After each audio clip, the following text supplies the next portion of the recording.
भगवान की जैसी इच्छा हो, जो वो तुम्हें जिस परिस्थिति में रखे हैं उसमें संतुष्ट हो जाओ। अपनी ऐसी वृत्ति बनाओ कि भगवान से भी मांगने की इच्छा ना हो। यदि आप ठीक से भजन करते हो तो आपको कोई आकांक्षा करने की जरूरत नहीं। आगे से आगे वो जहां पहुंचाना, जो करना है अपने आप करेंगे। एक जो निश्चिंतता, निर्भयता, एक ठसक, हर समय नवीन उत्साह, वो भगवान ने जैसी परिस्थिति चयन की थी उसी में राजी होने से हो गया। ये जो अहंकार को पुष्ट करने के लिए धर्म की आड़ में दान पुण्य आदि करते हुए हम अहम को बढ़ावा देते, ये माया का फसाव है। अपनी वस्तु मानकर दान करने से ठीक है, कई गुना वो मिल जाएगी आपको, पर जितनी आपके पास है उतना आपको वो दुख दे रही है, भगवत विस्मरण करा रही है, अहंकार बढ़ा रही है, तो उससे 10 गुना और बढ़ जाएगा, तो अशांति तो और बढ़ जाएगी। तुम्हें लगता है वैभव बढ़ने से शांति होती है? नहीं, ज्ञान बढ़ने से शांति होती है। त्यागाच्छांत्यनंतरम, विवेक के द्वारा असत वस्तु, असत पदवी, असत क्रिया, असत चिंतन, जब इनका त्याग होता है तो शांत हमारा स्वरूप है, क्योंकि हमारे अंशी भगवान का शांत स्वरूप है। शांताकारम भुजग शयनम। देखो, कोई सांप पे लेट के भी शांत रह सकता है, और ये तो भगवान शेष जी और उनकी गोद में लेटे हुए हमारे प्रभु कैसे शांताकारम। तो हमारा स्वरूप क्या है? शांत है। शंकर सहज स्वरूप सम्हारा, लाग समाधि अखंड अपारा। अखंड अपार समाधि, परम शांति।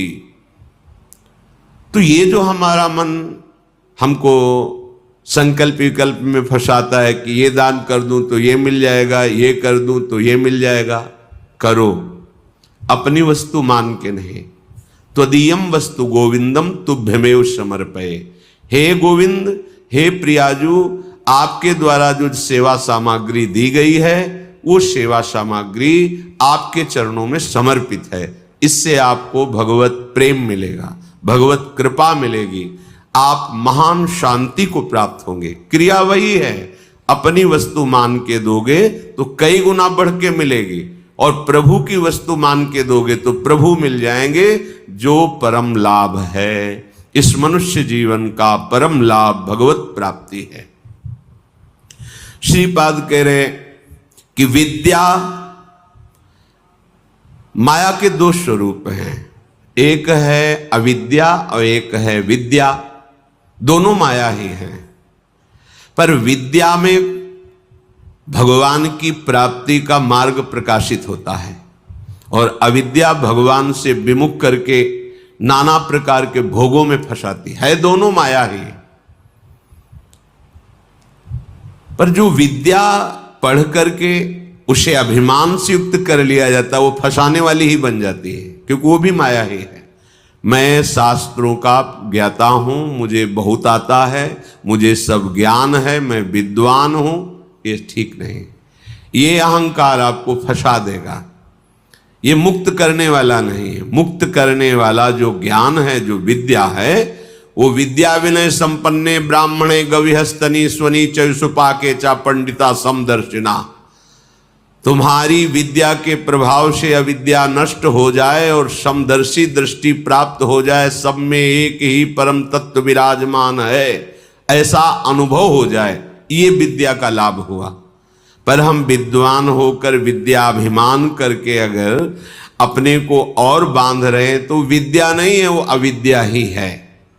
श्रीपाद कह रहे हैं, जगत ख्याति पूजाद्य लब्धा।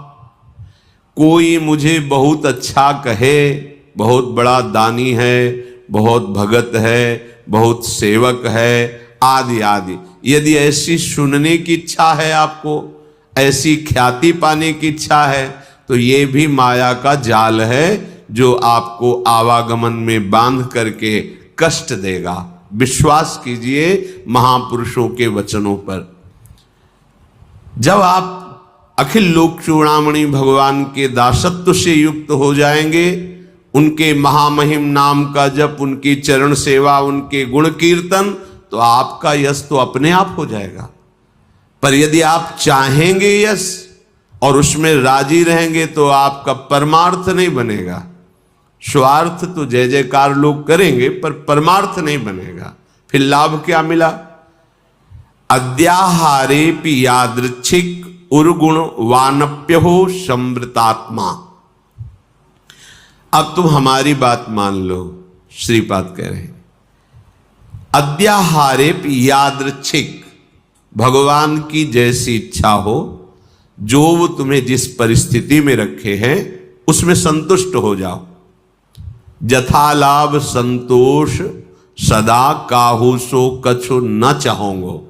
अपनी ऐसी वृत्ति बनाओ कि भगवान से भी मांगने की इच्छा ना हो। जैसे वो मुझे रख रहे मैं उसमें राजी हूं। ये बहुत बड़ी उपलब्धि है, बहुत बड़ी सिद्धि है ये। इसी से सारी कामनाएं नष्ट हो जाती हैं। बिन संतोष न काम न साही, और अछत काम सुख सपने नाही। बिना संतोष के कामना का नाश नहीं होता, और जब तक कामना रहती तब तक स्वप्न में भी जिसे सुख कहते हैं उसका अनुभव नहीं होता। जागृत की कौन कहे? आप कामना में ही सुख ढूंढ रहे हैं, और सिद्धांत कह रहा है कि अछत काम सुख सपने नाही। यदि हृदय में कामना है तो स्वप्न में भी सुख नहीं मिलेगा। कामना कैसे नष्ट होगी? बोले जथा लाभ संतोष सदा काहू सो कछु न चाहोगे। मैं सदा संतोष धारण करूंगा कि मेरे प्रभु ने जैसा विधान कर दिया है हमारे लिए पर्याप्त है। जथा लाभ। आद्याहारेपि यादृच्छिक, जो हमारे आराध्य देव है उनकी इच्छा के अनुसार हमें आहार वास वस्त्र व्यवस्था और संग, ये जो कृपा करके मिला है, हमको अब आकांक्षा नहीं करनी चाहिए किसी भी वस्तु की। सच्ची मानो जैसे कोई प्रश्न करे कि हमें सत्संग की आकांक्षा करनी चाहिए, हमें भगवत चरणारविंद के धाम में रहने की आकांक्षा करनी चाहिए। यदि आप ठीक से भजन करते हो तो आपको कोई आकांक्षा करने की जरूरत नहीं। आगे से आगे वो जहां पहुंचाना जो करना अपने आप करेंगे। हम वृंदावन को जानते भी नहीं थे, पहली बार स्मरण हुआ कैसा होगा वृंदावन, क्योंकि अपने लोगों की अंतर्दृष्टि रहती थी, एक एक हरकत पर नजर थी अंदर की, बाहर का तो मतलब ही नहीं था। भगवान की ऐसी असीम कृपा रही है कि यौवन अवस्था में कभी कहीं भरपेट भोजन मिला हो तो मिला हो, ना कोई गर्म कपड़े पहनना, ना जीवन में कभी पंखा चलाना। ये ऐसी दुनिया का प्रपंच तो बहुत दूरी बात है, कभी पंखा के नीचे सोए हो ऐसा अनुभव नहीं है वृंदावन के सिवा। एकमात्र अंतर्दृष्टि, मेरी वृत्ति कहां है, बस इसी पर रहती थी। कहां है मेरी वृत्ति? बस हर तरह से इस मन को देखा है। जैसे लोग कहते हैं ना, मामू को मार्ग में पीएचडी किए, तो साधक उपासक साधु महात्मा केवल मन पर दृष्टि रखते हैं। सारी पढ़ाई मन की है, इसमें और कोई बाहरी बातें नहीं है। इसमें परम सिद्धि का जो लाभ होता है वो केवल मन पर दृष्टि रखी जाती है। उसी को दृष्टि में रख करके सृष्टि से बचा के और भगवान के चिंतन में लगाना, बस एक लगन लगी हुई, कैसे ब्रह्म साक्षात्कार हो, कैसे वहां कोई ये गुंजाइश नहीं थी। भोग सामग्री, भोग वार्ता, भोग दृश्य, घाटों में कहां गुंजाइश? दोपहर की तपती धूप में पंडों की छतुरी के नीचे, और रात्रि में वही घाटों में थोड़ी देर भिक्षुकों के बीच में बैठ जाना, जो मिला मिला, नहीं तो हर हर महादेव, शांत एकदम। ब्रह्मचर्य और संयम का बड़ा बल होता है। कभी निराश हताश और ऐसा नहीं कि चलने लायक नहीं, ऐसा कभी अनुभव जीवन में नहीं हुआ। आप समझिए वो परिस्थिति अगर ना मिलती तो शायद है कि वो अनुभव भी ना होता। जो अनुभव, एक जो निश्चिंतता, निर्भयता, एक ठसक, हर समय नवीन उत्साह, वो भगवान ने जैसी परिस्थिति चयन की थी उसी में राजी होने से हो गया। एक बार इतने भूख से व्याकुल हुए तो दो संत आए काशी के, और ऐसा कहाँ रहते हो? घाटों में रहते। भोजन जो महादेव जी दे देते। या घाटों में कौन देता है? अन्नपूर्णा। कभी सतुआ इतना जैसे भिखारियों को लोग बांटते हैं, 2-4 किलो सतुआ लिया, 50 बैठे हैं, ऐसे से डाल दी। तो कमंडल का ढक्कन होता था ऐसे रखा, कोई 1 पीस बर्फी रख दी ऐसे, बोले आओ चलो आज तुम्हें भोजन पवाते हैं। को देखो मन की बात प्रभु ने सुन ली, लेकिन हंसी की बात, ले गए कमरे में बैठाला और 2 घंटे बाद आए। रात हो गई थी, शाम के बैठते थे जाके, और आए बोले हमारे यहाँ तो प्याज लहसुन बनता है, आप खाते हैं? नहीं, ये तो नहीं बन। अच्छा महादेव। हाँ निकले, खूब हंसे कि ए मन देखा तेरी चालबाजी नहीं चली। नियम लिया था कहीं नहीं जाएंगे, पर इतनी व्यवस्था हम अपनी तरफ से ले गए, और देखा तुम्हें उत्तर दिया महादेव, चल आज के बाद कोई बुलाए भी तो नहीं जाला है। जथा लाभ संतोष सदा काहो, ये बहुत बड़ी उपलब्धि का मार्ग है। चाहे गृहस्थ हो चाहे विरक्त हो, जैसी परिस्थिति प्रभु ने दी है, सच्ची मानिए तुम्हारे कल्याण के लिए वैसी परिस्थिति आवश्यक है। आप कह सकते हो बड़ा घर में प्रतिकूलता रहती, जरूरी है प्रतिकूलता। भगवत प्राप्ति के लिए जो तुम्हें प्रतिकूलता मिली जरूरी है, बड़े बड़े सिद्ध भक्तों को मिली है। आप तो अभी भक्ति के मार्ग में कदम रखना चाहते हैं, और जो भक्ति के सुभट हैं उनके साथ भारी से भारी प्रतिकूलता हुई।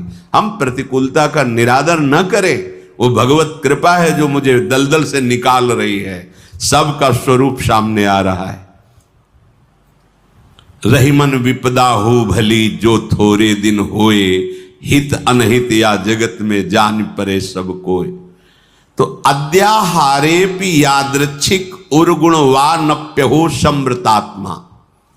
जब आपको जैसी परिस्थिति में रखा गया उसके बदलने के लिए आप दिखावा न कर दे।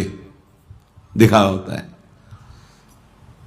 ब्रह्मबोध प्राप्त करने के लिए एक महापुरुष मिले थे, उन्होंने कहा था कि अपने गुणों को प्रकाशित ना करे, मौन का आश्रय ले, और ऐसे जैसे कोई विक्षिप्त हो ऐसे रहे, फिर उसकी जो यथालाभ व्यवस्था होती उसमें रहे तो उसे बहुत जल्दी ब्रह्मबोध प्राप्त हो जाता है। अपने गुणों को प्रकाशित करके, अपनी महिमा को प्रकाशित करके उसका उपभोग करने लगे तो फिर वो स्थिति से गिर जाता है, वो उस चरम अवस्था को प्राप्त नहीं होता। गंगा किनारे एक से एक महापुरुष, एक से एक दिव्य अनुभवी महापुरुष,